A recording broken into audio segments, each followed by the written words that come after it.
All right. Here we go.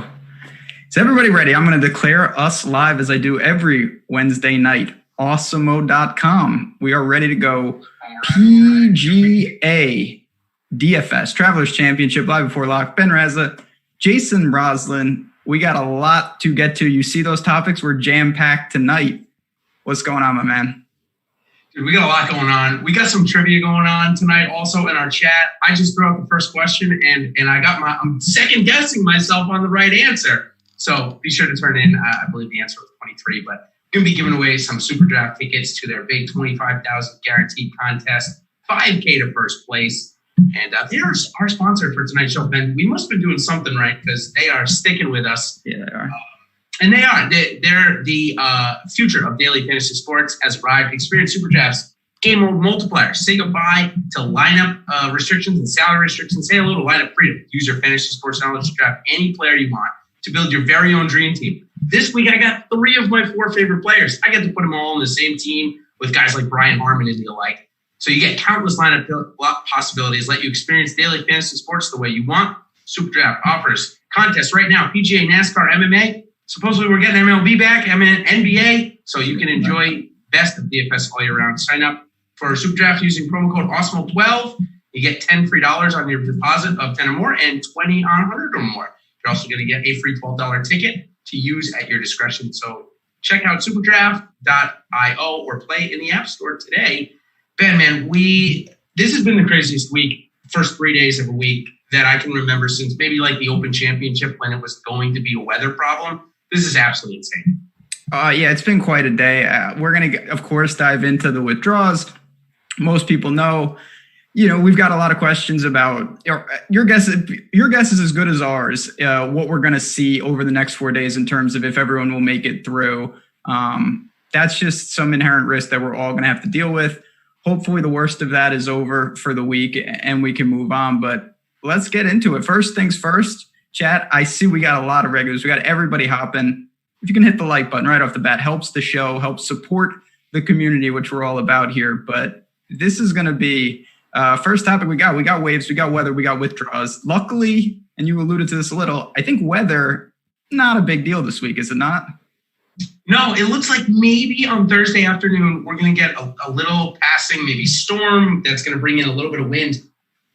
Not supposed to come in until about 5:30. So I really don't expect it to affect the players much.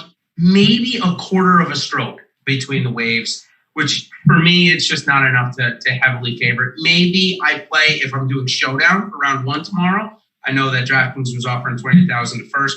Maybe I highlight some morning tee times there and try and take advantage of it. But I really don't think it's going to end up much after 36 holes.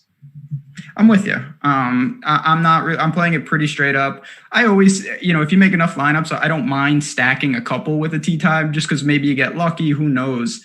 But for the most part, I think you can play it pretty straight up. Benny Yan, I got to get to it off the bat. He is the first man off again. They want to get him, hopefully not out of the way like last week. Hopefully he'll be sticking around. But, for first round leaders, I always like to target those AM guys as most people do. Anything else from the tee times that you saw? No, I will say I always like to bring up the featured group. So if you like to sweat watching your golfer, we're going to get John Rahm playing with defending champion Ches Reavie and Tyler McCumber. So if you were lucky enough to get him in the betting markets or something, Tyler McCumber. And then the second group is Rory DeChambeau, and what a surprise, Phil Mickelson measled his way into another featured group. Let me ask you about Phil, though. With these fairways so easy to hit, would you be interested in playing him in a showdown format, at least at this point? I think that's something we've talked about a little. Like, when I talk about why I don't play Phil, usually I say the same thing. He can't string it together for 72 holes. He still has his flashes. He still has his upside. The downside is immense no matter what format you're playing. But if I had to go to him, it would be in a showdown type format, certainly in the AM. So I get where you're going there. But at least he's still, like I said, we did have today, just to recap, we've got, I believe it's just 5, right? Golfers who will not be here. Yeah, so 5 golfers that won't be here. And Jay Monahan confirmed that they are not awaiting any more tests from anybody else. They don't suspect anyone else is going to test positive, so that's a really good sign. Just to review, we had Webb Simpson withdraw because a family member tested positive. We had Brooks Koepka withdraw because his caddy tested positive, then tested negative, then tested positive. We actually really have no idea. Graham McDowell's caddy tested positive, and they were together. McDowell's caddy and Koepka's caddy were at the same funeral, and where they think they got it. And then the last one, Chase Koepka, because he was staying with Brooks. Now, there are reports that Dustin Johnson was also staying with Brooks Koepka over the last couple of weeks. So I don't really know, and this is the thing that we're going to have to deal with now. From now going forward is, and here's the testing protocols. And if you guys are not aware, this is how it works for PGA Tour players. Okay, so if our week starts on Saturday, the PGA Tour players that are traveling on the charter get tested Saturday, and then now we're going to get tested Monday. If you don't travel on that, you get tested Monday. If you test negative, you do not get tested again unless you show signs or symptoms, in which case Nick Watney did last week and was tested before his round on Friday and then obviously had to withdraw. So it really comes down to a symptom thing. And what the PGA Tour is doing now is they're giving all the players and people there whoop bans. I don't know if people saw Justin Thomas talking about that earlier. Hopefully that'll lead to some early detections in this, because I can guarantee you we're going to continue to get cases each and every week, and there's nothing we can do about it. Very much like a withdrawal after lock, there's going to be nothing we can do about it. Yeah, it's just something we're going to have to deal with. Check Twitter, get up early, try to just stay on top of the news. It's like anything else. If it happens post-lock, that's going to happen to you just as often as it happens to the field. So, boy, man, this is coming from someone who plays Oosthuizen, so I know what it feels like to be playing with 5 of 6 frequently. Honestly, I feel worse for Chase. I'm assuming they'll do the right thing and get him in another PGA event. He qualifies on Monday, and then he doesn't even get to tee it up. So that's just brutal. But Monday golf is the hardest way to get into a tournament too, and to have him not be able to do it. That is. So yeah, let's move into quickly about the golf course, which talk about it. 6,900 yards, so it's going to bring everybody into play. You see Ches Reavie and Bubba Watson win it in the past years. It's a good Northeast course. You live in New York, so you know all about it. I know you don't play a ton of golf, but dense forest through the Connecticut River. It's a good setup. I really like it when fans are here. The players talked about that. Anything specific that you like about this course before we move into the players? Yeah, I like it in the sense that it certainly isn't bombers only by any stretch. We've seen Knox, Ches, a lot of shorter hitters excel, but it's not like you can put you can hit driver on some of these holes. You can be a little more aggressive. It's not like Heritage in Arbor Town where if you hit it offline, you're in the trees and it's over. Different type of layout, super short. I've always liked River Highlands. This is one of my favorite courses and favorite events. I'm a big fan of the Travelers, so it's. What? Have you frequented it as a visitor? No, never. I've never been to a golf tournament in my entire life. Wingfoot was supposed to be the first one, and they literally had to do a pandemic to prevent me to go. But we'll see. It's supposed to be great. I'm excited for it. But the interesting thing, and obviously I see it on the sheet here. I talked all week. 6 golfers above 10,000. Not really. Nope. We're down to 4 immediately. Yeah, it sucks that anybody has to withdraw, but then when you get 2 guys that were projected to soak up 25 to 30% ownership in certain spots and certain lineups, it definitely makes for a different tournament feel altogether, especially when you only get 4 options at the year. So let's talk about Rory for a second. 11.2. He was trending to be the lowest owned. Now, maybe not so much. Lowest owned of the bunch, of the 6. Now, I think it's all going to come out really even. But do you still expect lower ownership in the last 2 weeks, even with the lower price? I think so. It's just a product of this is the big question. Obviously, something we weren't considering it, and we talked a little about before the show about this. For people who were planning on playing Webb and Brooks, what are they doing? Are they going to reevaluate? Or are they just going to say, okay, Rahm is the easiest guy to go to? It's not like you can, if you were going to play Brooks, you can't just say, oh, I'll play Rory instead. To do that, you would have to rehaul your lineup.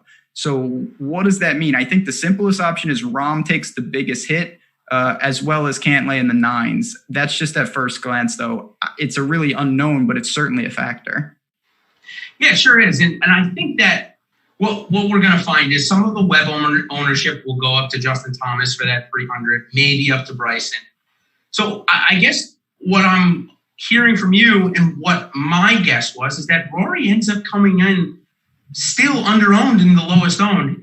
Does that present an opportunity? Are you trying to take advantage of that finally, or has he not shown you enough over the past 2 tournaments to go back into it? No, I'm definitely there. Have more interest this week. It's not to say that I didn't go to Rahm and I didn't go to these other guys, Bryson.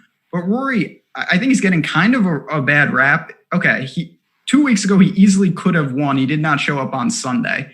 Last week, he played a course that he admitted that he would never have played it if this was normal circumstances. Heritage, Harbortown, not the course for him. So I don't know exactly what the expectations were. This is a much better course. He's played it a couple of times and really torn it apart tee to green.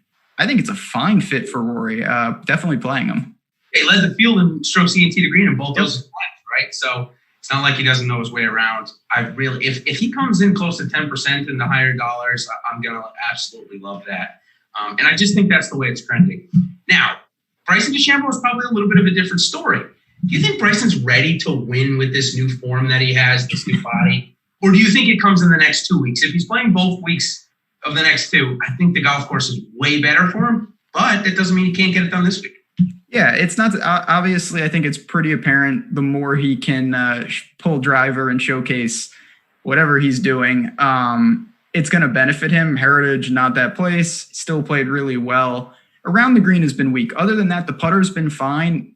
Everything else is mind-boggling. I'm sure you've seen the reports in the practice round. He was experimenting with driving greens that are just not possible to drive. He's carrying the water on holes that are, it's like a 370 carry. That's just stupid.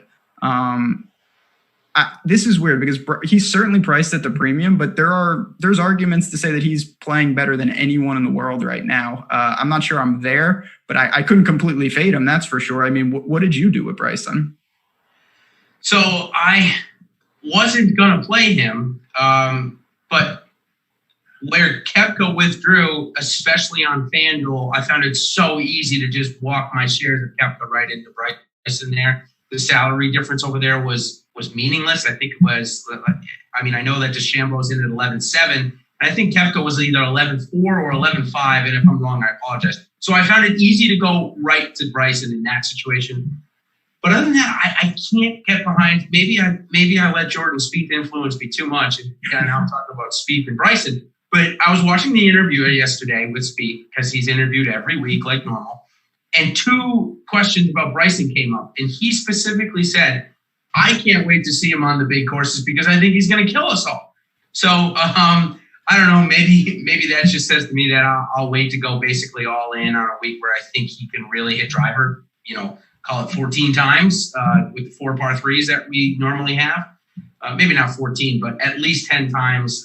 I think that he's got a great chance to win now. So I'm going to hope for one more week of maybe a top 10, and that's fine. At 11K, if I don't play him that much in the top 10s, that's fine. It's not giving the value of winning. So I'm going to go out and play Rory over him this week in most big situations.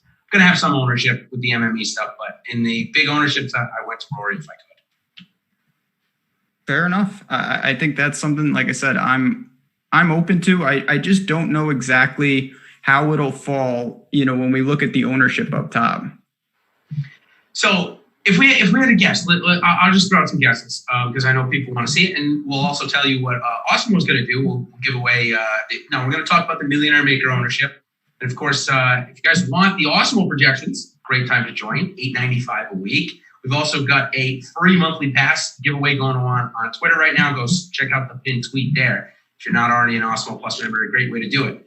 So they have Jon Rahm as the highest owned guy now after the withdrawals. He wasn't such. Now he is at above 21%. First, talk about the Millie. Do you think it's going to come up above that? Because I'm trending towards 25 or 30 at this point. God, I really hope not. I really like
No, that's not your fault by all.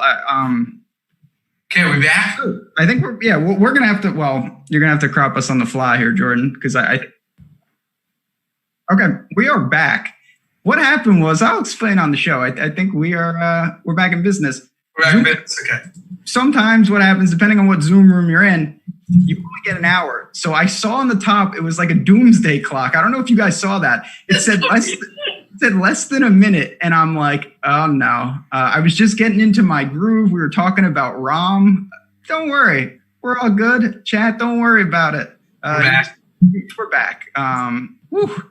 That was sweat within a sweat. Yeah, everything is a sweat this week. Whether we're going to have golf, whether we're going to even have the show. Anyway, we're back. We're talking about ROM.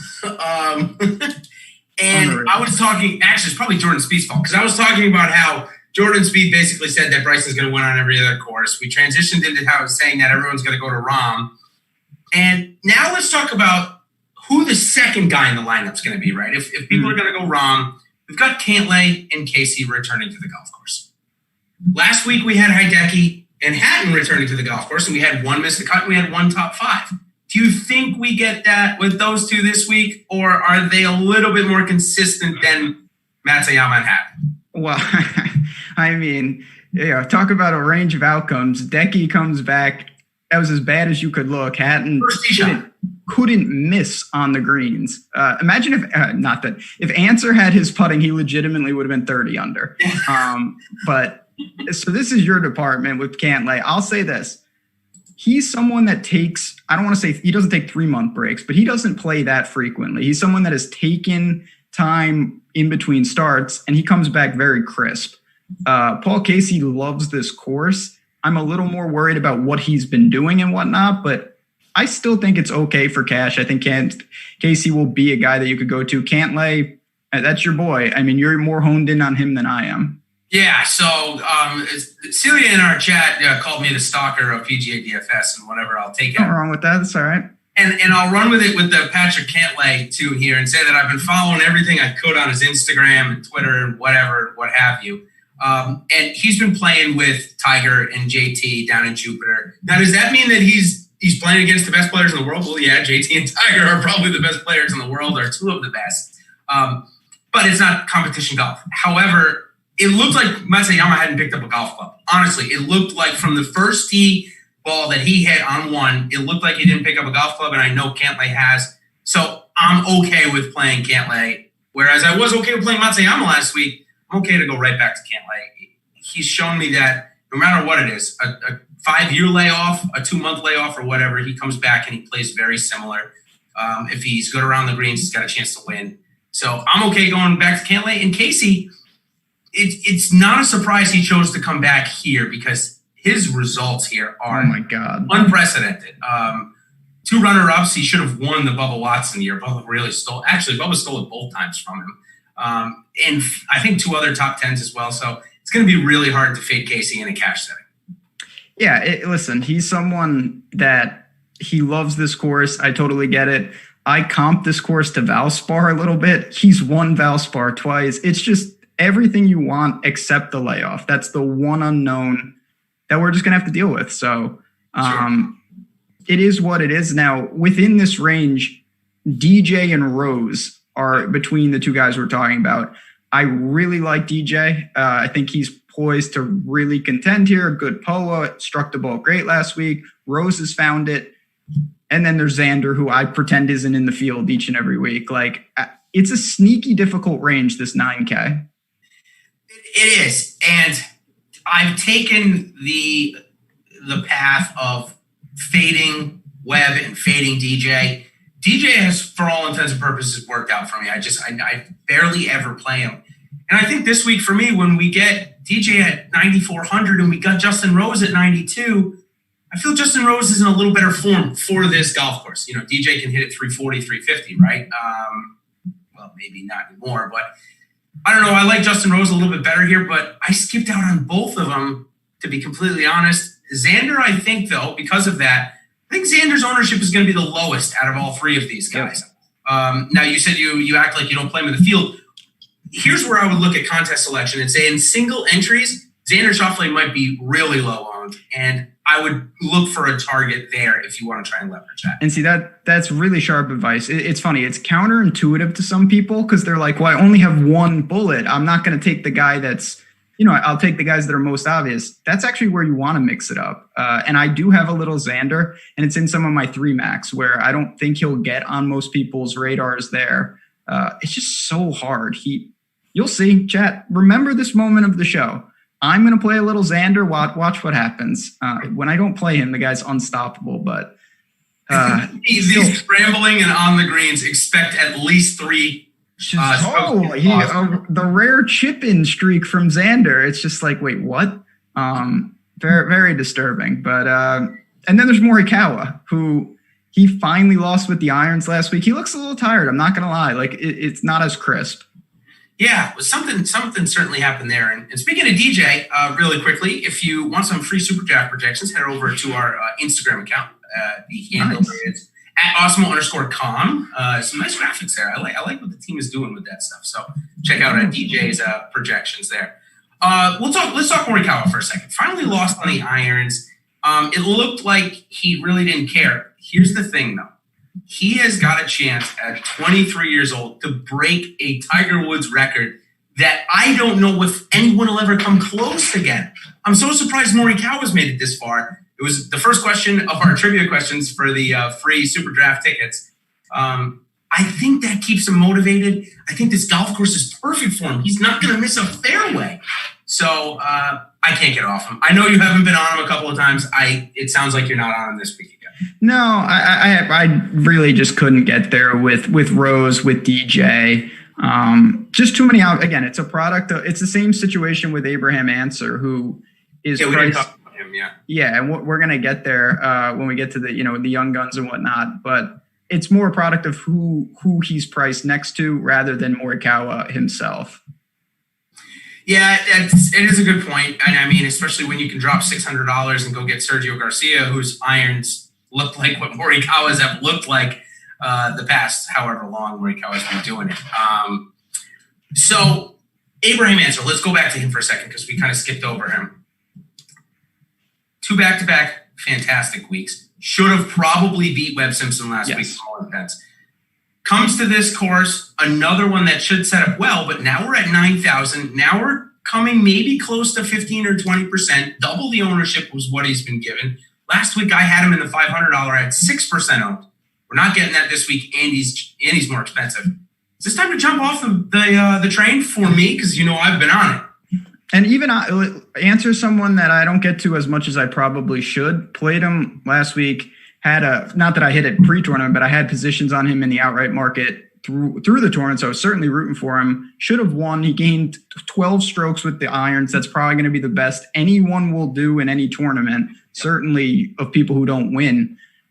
But man, now you're talking about he needs to almost replicate what he's been doing. When you're $9,000 in a field like this, you don't have that much wiggle room. So you're talking not an ownership discount as you highlighted. There's guys in the 8s, Sanjay, Reed, we'll get to them. I'm not really there on Ancer. It's just a product of being priced up. Yeah, I'll talk really quickly about other sites. If you do want to look at him, Yahoo, somebody just mentioned in the chat, he's $31, definitely cheaper there. Even on FanDuel at 10.6, much cheaper than he is on DK. So if you want to play him, I would play him in those places because I think you can get better value on DK. Yeah, you got to shop always. And even when you look over on SuperDraft, you have to 1.25x is not a bad multiplier for him. Certainly better than what you're talking about on DraftKings. And on SuperDraft, a great point. I had 4 of 6 make the cut last week on my one lineup that I did, and it had Abe Ancer and it had Brian Harman, and it ended up cashing because those guys had such high multipliers and scored a lot. There you go. Certainly look to folks there. Okay, you just mentioned Sung Jae Im. Is he a candidate for a bounce back week this week? I shouldn't say it was only the putter, but had he matched the field in putting, he would have likely made the cut last week. It was on Bermuda. He won on Bermuda, so we can't say it's a putting split thing. Do you think it was just a 1 week blemish, or could Sung Jae be in for a little correction? I think it was just a total, we say this all the time. This is 65 and ties. It's very difficult. JT made it on the number. Like if one shot's differently, he doesn't get that chance to rally for 36 holes. If Sanjay makes that cut on the number, he can grind to 22nd, and then we're not having this conversation. So to me, I'm not alarmed. Just a little cold with the putter. He's going to be fine. We know he's certainly been preparing.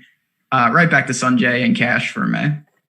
Yeah, 8,600, great price. I see him, again, can compete with the best of them pretty much anywhere except maybe Harbortown because he's missed a cut 2 times in a row there now. Speaking of missed cuts, Patrick Reed looks really bad. I got to be honest with you. I would say to somebody right now, looking at Patrick Reed's last 2 tournaments and looking at where he's gained strokes and lost strokes, why would they, and a serious question, why would they want to play him over Jordan Spieth? I'm not saying play either of them. I'm just saying why can't play Patrick Reed over Jordan Spieth at this point? Yeah, I mean, he is all over the map. I'm a Reed guy. At Charles Schwab, he just leaned on the putter extreme, almost similar to what Spieth did. They both gained a ton on the greens. Last week, he lost 4 strokes with the irons. I know Harbortown is very unique. It is a little concerning. Reed is someone, though, that I kind of take with a grain of salt, just the way he plays. He's seen Traveler a bunch, some decent finishes. He won in WGC Mexico on POA, so I do like to see that. I get what you're saying, though. When you look at this range, he's clearly one of the most. I had a lot of people in our premium chat, which you guys should all sign up. We'll get to that later. Talking to me and Jason earlier, and a lot of people asked him or Reed. And what I think we were both saying is Reed is certainly more volatile. Like if you're talking about made cut equity, Reed is towards the bottom of the range. I'd rather go to him or Sergio in terms of safety. I'd even beg to say I'd go down to Fitzpatrick, who shot 8 rounds in the 60s, and at 8,100, you're getting $700 cheaper for a similar type player. I mean, not as accomplished. Don't get me wrong; he's not a major champion. In fact, he's not even a PGA Tour champion at this point yet. But still, it seems like consistency seems to be more there than it is with Patrick Reed. Other mid-price chalk, Bubba Watson shoots. Here we go. Yeah, right. Bubba Watson shoots 66 or 67 on Sunday, whatever it was. A good round. 7,400 last week. No ownership, below 5%. Now all of a sudden, we come to Travelers, 2 wins in the last 5 years, 8,800 and 15% ownership. Maybe there's reason to that. I mean, we were talking a little bit about this on Twitter this week, specifically about Bubba. Is he 3 times more likely to win at Travelers than he is Harbortown? Historically, yes. The answer is yes to that. But most of the time, that's noise, right? Maybe not with Bubba, but most of the time it's noise. Yeah, Bubba is someone that has, Bubba courses. We see it, Genesis and the Mass, Augusta and here. But couple things to make my point, Chad. I gotta will the Bubba fade into reality here. One, this is not the normal Travelers field. All the big names are here. This is usually the week after the U.S. Open. And I'm not saying Bubba's beating up on bums, but what I'm saying is Bubba's beating up on bums. Like this is not the same kind of situation. 2, he's priced to the max. 3, the ownership is going to be there. I will say I couldn't think of a worse course for him than Harbortown, and he looked pretty good. Him and Wesley Bryan are apparently the lethal combo that the tour needs. They were having a great time Sunday. So I get if you want to go to the course history with him. For me, though, you have a finite amount of ownership, and I wanted to use every last drop, jumping up to the guys we already talked about or jumping down to the guys in the lower 8s, particularly Finau. Yeah, I think Finau, he was literally the next person on this list to talk about. He's shown some signs over the last 2 weeks of looking like he's really close, and then a silly, just, almost Spieth-like shot, which you're scratching your head like, what is he doing? But it seems like he's close. Gary Woodland, similar. Gary Woodland last week lost like over 4 strokes off the tee. That's not going to happen here this week at TPC River Island. So I like Gary Woodland and Tony Finau as nice low-end pivots in this range. Are you going to try and talk me off either of them? Man, what? So Woodland is someone that I have a little trouble with. What are you nervous about where he was? He was a little erratic on the weekend, made a couple big numbers. Can club down here, though. You feel pretty good about him? I do, because I think that this course is not going to give him the problems off the tee that Harbortown did. I just think that he'll be able to put the ball in play much more, and his irons look pretty good. I just think at these type of tracks, these short tracks, if Gary Woodland is playing well and putting the ball in the fairway, he can definitely compete with the best of them. We saw it at Pebble Beach, obviously, last year at a U.S. Open. So he's not scared of the really strong fields. And his biggest competition, Brooks Koepka, dropped out. So, yeah, I do. I like Gary. Again, I liked him last week, but should have realized that he can get erratic off the tee. And I think that will be mitigated this week. Fair enough. All right, so let's move into our fourth topic of the night. Unless you want to talk about Mark Leishman. That's the only guy we didn't talk about. Nah, I think Leash is a decent tournament play, but it's Leishman. You never really know what you're getting. He needs to hold it together off the tee, and then we'll see. Yeah, he sure does. All right, let's move on to the fourth topic. The young guns equaling the chalk this week certainly seems to be Joaquin Niemann out of Chile and Victor Hovland out of Norway. Sorry, I almost said Sweden there. It's Norway. It's all deadly. What's going on? These guys are going to be 25% owned or 20% owned in a lot of places. If you had to fade one, let's see if it's the same one I would fade. Oh, to me, it's not close. I would definitely fade Niemann. I know that he can. We saw it last week. The Chilean amateurs got some pop.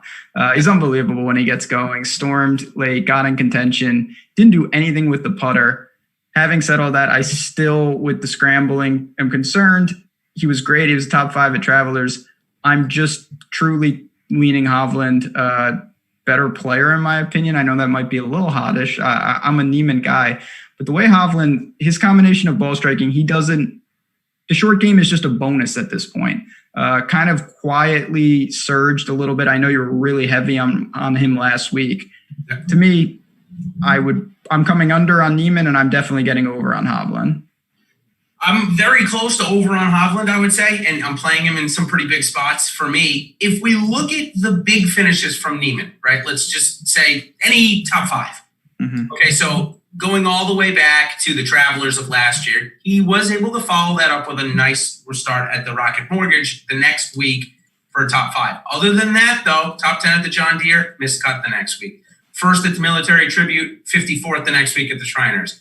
Top 5 at Century Tournament, 57th at the Sony Open. Just seems like, although he's got that pop, I don't know if it's sustainable pop. I don't know if it's top 20, top 30 in the world type of stuff yet. Doesn't mean he won't be there in 4 years. But I would rather play Victor Hovland, who I know is likely going to get a stroke and a half ball striking, strokes gained. I don't really have to worry about putting that much because of that. And if Niemann's irons aren't on, as is with Hovland, both of them, they both struggle around the green. And if they miss greens, it's a problem. I've got Hovland hitting more greens and getting to the weekend much easier than Niemann does this week. Same. And like I said, coming off that performance, I get it. I get why people want to be drawn to him. You have JT Poston, as Chad just pointed out, as a very sneaky pivot off both. Poulter, who how I didn't have him first round leader, really, really just a misstep by me. I loved him last week. I had outrights. I had top 5s, top 10s, none of which cashed because he bogeyed last hole. That was, you had the top Euro bet too. But Hatton. Oh, Hatton, that's right. Just awful. He was right there for that too. Very, very salty. But anyway, there are options. And then as we work down, plenty more in the mid 7s. Yeah, the Poulter for a second. Awesemo's printed ownership was around 5%. I suspect that to probably be about double that. Would you guess that too? I think it's going to go over that just because he's making cuts so consistently. Yes. Yeah, I know it's a crowded range, but I still think that he's going to garner some interest. And then I know the other name that you have here, and correct me if you have info, Scotty Scheffler, I just heard he didn't play. I don't think it was an injury or anything. He just decided not to tee it up. Yeah, what's that all about? We didn't get anything about it, so it's not COVID related, obviously. Wish I knew. Yeah, I'm really confused at what to do. I played him at 8,300 at his home course at Colonial, or one of them, and he played terrible.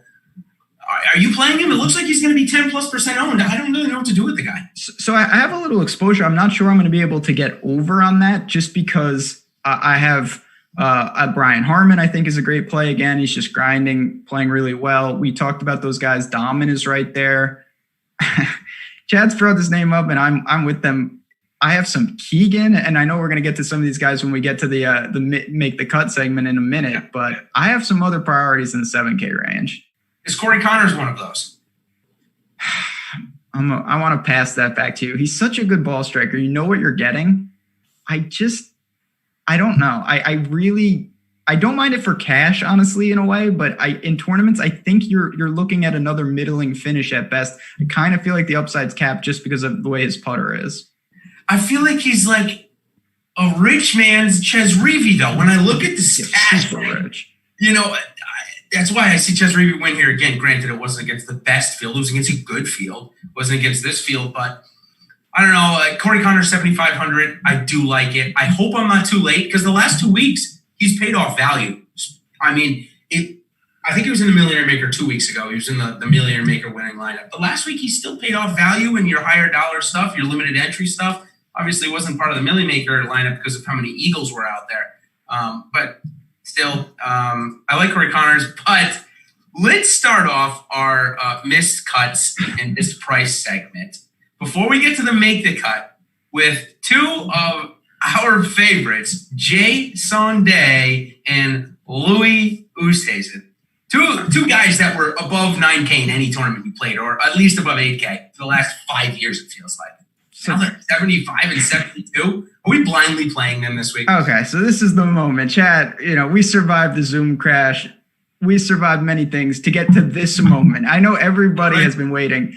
So I'm going to delay it just a bit. Two things. One, hit that like button before we get to the Oost. And I do want to say really quickly, if you haven't been inside the ropes, there's no better time to do it. Get access to Awesemo tools and content for this week. You can try it out for a week. We have weekly passes for under $10. So you're going to get all the projections, the ownership projections, top golfers tools, articles from Jason, myself, and the whole team, plus Slack. Obviously, we do a ton there, office hours. If you guys haven't tried it out, come on in. Even if you're just testing it out for a week for weekly pass, we'd love to have you. But now that we've got the thumbs up and whatnot, the moment of truth, I am starting to finally withdraw a little bit from Jason Day. He's been so bad. I can't even look at his stats and say, you know what, he could do this and carry me. The only thing that you're banking on is that he was once a great player. It's not to say I don't have any, but I really toned it down. Okay. But you can only do so much in 1 week. That just means that I am in on Louis. I really like the spot for Oost. I know he's been playing bad. He's got the Valspar comp. Sweet swinging Louis. So I'm splitting the difference. Right back to you. What are you doing with the most dangerous men in the field for sure? Definitely. Listen, I have a extreme propensity to play golfers that used to be good. Yeah, story of my life. How I can't play Jason Day here at 7,500. I don't know. He's in a lot of my Millionaire Maker lineups. I can't see how the form of Jason Day has tremendously just dropped off a cliff. Now, granted, it could literally be injury problems. He could just not be good anymore because he killed himself with how hard he swung the last 5 years. Could be a real thing. With that being said, I'd rather go to Louis in a cash setting. If someone's going to say, hey, pick Louis or J Day in cash, I'd still go Louis. It was not 5 months ago that we were talking about Louis as one of the best players on the planet because he was in contention every week. Now, granted, it was in South Africa or wherever it was. Still, 7,200, Louis Oosthuizen on a short course. I got to go back to him. I was like 25% of him on FanDuel last week. I got burned. My MME on FanDuel was terrible because of him. I'm just going right back to the well. I'm blindly playing him. It might be stupid, but I don't know. It's definitely stupid. I mean, I can confirm as someone who plays him all the time. This guy, hey, I said this. He's a major winner. He also has a top 2 finish at every major. Not many guys can say that. Like this guy is a big field, strong field game hunter. Comes out of nowhere, just incredible risk. That's all you have to know about it. But let's to clarify, I wouldn't play either of them in cash. But if somebody came to me and said, okay, if you're playing them in cash, yeah. If you're playing them in cash, you want to send your head-to-heads to us too immediately. We'll take those head-to-heads if you have Louis in there. I'll scoop those up, please. Yes. All right, you want to get into the make the cut? Start rattling them off. Yeah, let's rattle them off. Let's start off. Billy Horschel missed the cut last week. I just got a question about him. So let's start with Billy Ho. I don't love it. Bermuda guy, obviously the same Bermuda. Been so. Prefer other guys at that exact price. Benny on, Louis, even Ryan Palmer. Okay. Does Ryan Palmer make the cut this week? Talk about a roller coaster. Yeah, I mean, talk about everyone was a week too early on him. If you held on, you got paid off last week. Wasn't great on Sunday, but still was in, one of those later pairings. I think his ball striking should be good enough to hang in here. Okay. Played 9 holes of golf with Graham McDowell and Brooks Koepka. Shane Lowry. Does he play the weekend, either missing the cut or getting COVID? I'm a little worried about that, not to be an alarmist. But yeah, that does scare me a bit. Shane Lowry was someone I had interested for Flyers. I still have a tiny bit, but I did down the exposure just because he did play golf with those two guys. That seems like a possible problem. Graham McDowell was in an interview on Golf Channel. I don't know if you happened to catch it. He said that his caddy tested positive. He doesn't believe there is any way, with how contagious this virus is, that he does not have it, although he's tested negative.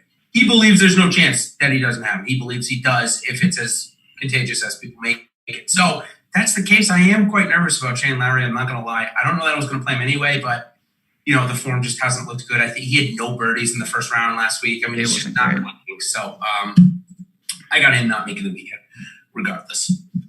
So does Jason Day make a cut? I mean, I know we've talked about it, but does he make a cut? I mean, he should be. You would think in theory he could grind and make a cut, but I've said that the last couple weeks. There's nothing in the stats that indicate that he should make it. All right, these next 3 you got to answer no, or yes, or however you want. Jordan Spieth, Brian Harman, Keegan Bradley. 2 or 3 are going to – no, I'm not going to say that. I think all 3 make it, but Keegan and Brian Harman for me are core plays. Okay, fair enough. 62, Dylan Fratelli out of really nowhere last week. Does he keep it going and make the weekend? I'm interested to see what you have to say here. Do you see okay, he's in first. Didn't even know he made the cut until he shot 9 under on Sunday. I don't love the course. I think there's other guys, particularly Max Homa, in that same range. But what do you think about old Fire Dylon? So Dylon has shown a propensity to gain strokes around the green at a higher clip than most people do. And I don't know what that's all about. Last week, he gained everywhere. Obviously, his putter was the most. I'm not going to lie, I like it. You mentioned Max Homa, though. I think they both make the weekend. Max Homa's approach is over 6 strokes gained last week. His off-the-tee numbers was good as well. You really like that for Max Homa, especially when he gets his putter going. If you look back at his course of this year, when he gets those irons and driver going, normally the putter follows. Maybe it's a lagging week behind. But I really like Max Homa this week. I think he easily gets there. And I think Fratelli gets there as well. I think, they're both in for the weekend. With you. Phil Mickelson? No, I'm going to say that Phil gets into some major trouble somehow, some way, and has a trunk slamming weekend. So our buddy Jeff on our Monday show with you and myself really likes Patrick Rodgers this week. Are you going to tell him he's not making the weekend, or are you going to make Jeff feel a little bit better and then he's going to play all 4 days? So I'll say this, he's backing a guy that has gained strokes putting in every single event in 2020. Which is crazy because he used to be a bad putter. Now he's only a putter. He's Denny McCarthy. I think he can. This is a tough cut, though. I want to say this is a full field. It's going to be close. I don't really love the play. Do you have any interest in him outside of a deep Millie flyer? All right, I got 2 more stats on him. Okay. So they give it away. He has 5 top 25s in 10 starts this year. It's pretty good for a guy at 6,800, especially in those limited entries. And he hasn't missed a cut here in the last 4 tries. Okay. And he made his pro debut here all the way back in 2000 and whatever. So he's got a lot of stuff going for him at this course. So I've got a little interest in playing this week. Maybe it's a more narrative-based play. Maybe I'm leaning towards the betting side of things and the unquantifiable region, which I know is very hard to discuss at times. But I think there's maybe a little bit of things going on for Patrick Rodgers in this course. Doesn't mean it's going to get him through the weekend, but I've got him in a couple of minutes. Okay. Bud Cauley, we both said that we really feel like he's close to making a step forward and just totally let us down last week. Is he a guy that you're going to go right back to, and does he make the weekend? Yeah, I'm going right back. That's someone you got to look at what happened. He was a coin toss to make the cut, and he's done that a couple times. You do that enough, you get burned sometimes. He bogeyed a couple holes late, missed. I think he's fine here. Sub 7K, right back to Bud Cauley. Okay, I like it. Okay, two Matthews. Then we'll get to the other place. Matthew Wolf and Matt Wallace. So maybe it's not two Matthews. I think Matt actually goes by Matt Wallace. He does not go by Matthew at all. I don't even think it's his name. Both made the cut last week, but Wolf seems to be. I actually recall the conversation you and I had on this very show about Matt Wolf, and you're like, a year from now, are we going to be looking at him as a perennial top 20 guy or a guy that just maybe pops every now and again and wins? And it's kind of seeming like the latter at this point. Does that mean we play him in GPPs every week, or do we try and pick our spots with him? I'm more apt to pick my spots with him. The game is just not that well-rounded. Coming out, he was someone I was super impressed when he came on the scene of Waste Management. I'm not really there. Matt Wallace is out of control. His irons are terrible right now. I don't know what he's doing. Good pedigree, but I'm not really there with either of them. And Matthew Neesmith, if I had to pick a Matthew. Yeah. He's striking it really good. I know he's a lesser-known name and certainly probably not as highly touted, but I think you could do better than both of those Matthews. Speaking of guys that have been fired with their irons, Doc Redman back-to-back week. His putting was better last week and saw him vault up to the top 20 or I think he was T21 because I had a top 20 bet on him that did not pay. What a surprise.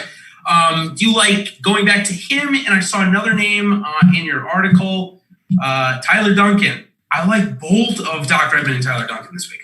Same. I totally get how people are getting to Redmond, striking it great, making cuts. And Tyler Duncan, 2 for 2 out of the break. I know he's kind of got a weird profile. He broke through with a really surprising win. Then he was terrible, which we see with some guys like that. Adam Long had that kind of, and then they start to find it again. I think both of them make the weekend, and I think they're some of the plays you can look to sub 7K. Just the next guy that I was going to ask you about, the chat just asked us about, and I'm going to loop in Carlos Ortiz with him as well, is Sebastian Munoz. Both those guys, I like them both a lot. They both showed me something last week. So now Ortiz gained like over 4 strokes putting. Munoz didn't, though. And I like when Munoz kind of gets in a rhythm, 6,800. Carlos Ortiz, same price. Do you like either of them at all, and do they get to the weekend again?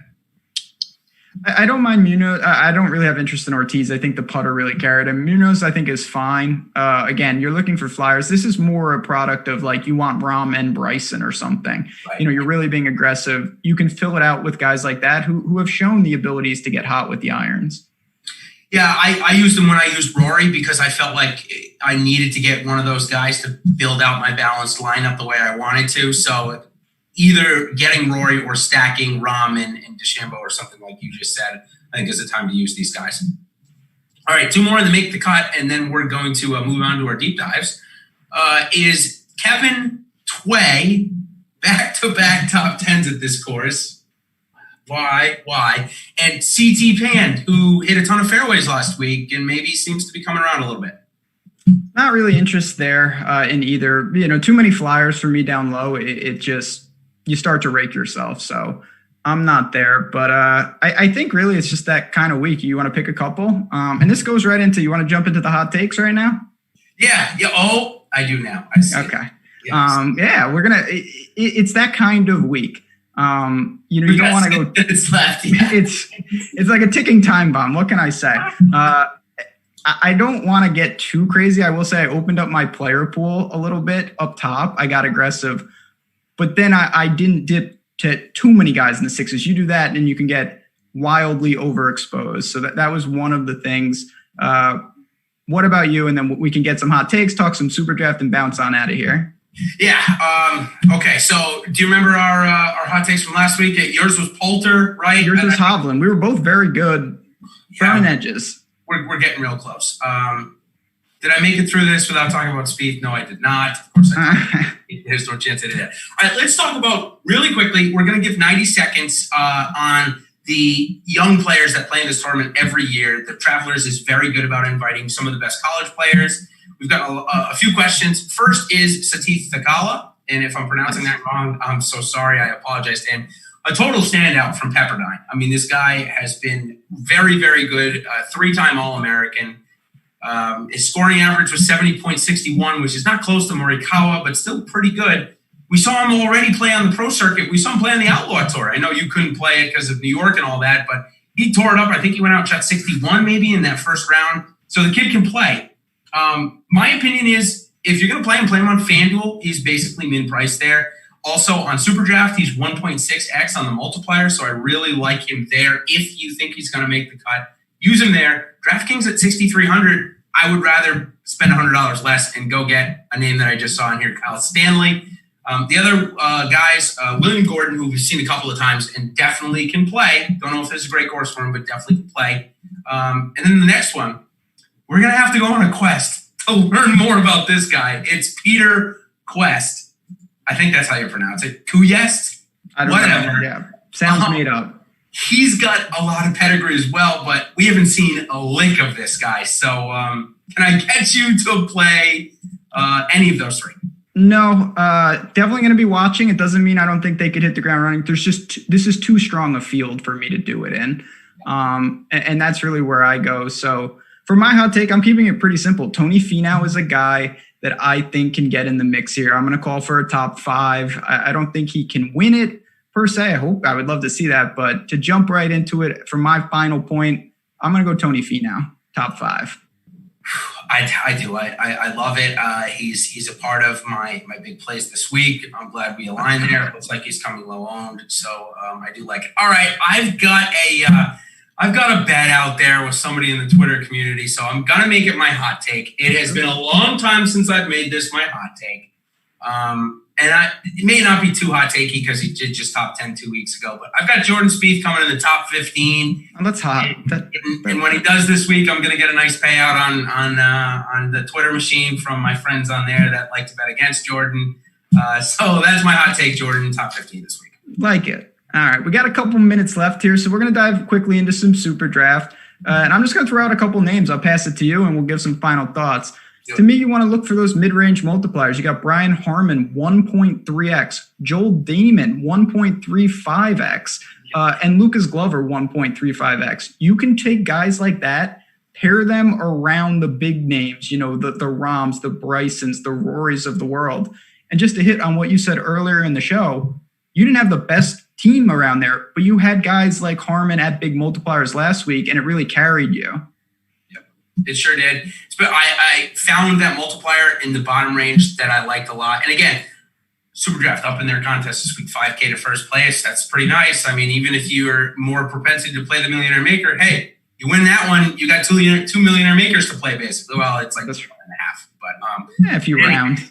Yeah. So first, a couple deep dive multipliers that I saw that I liked.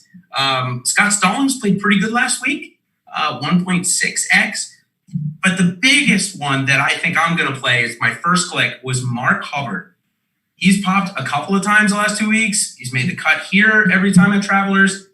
I really like that play. I think he's your Brian Harman of last week on SuperDraft. I think he's a really good anchor down there at 1.6x. And that's really the kind of stuff that you can look to. And that's speaks to the importance of kind of shopping around for guys. Maybe you don't play them in the salary constraints.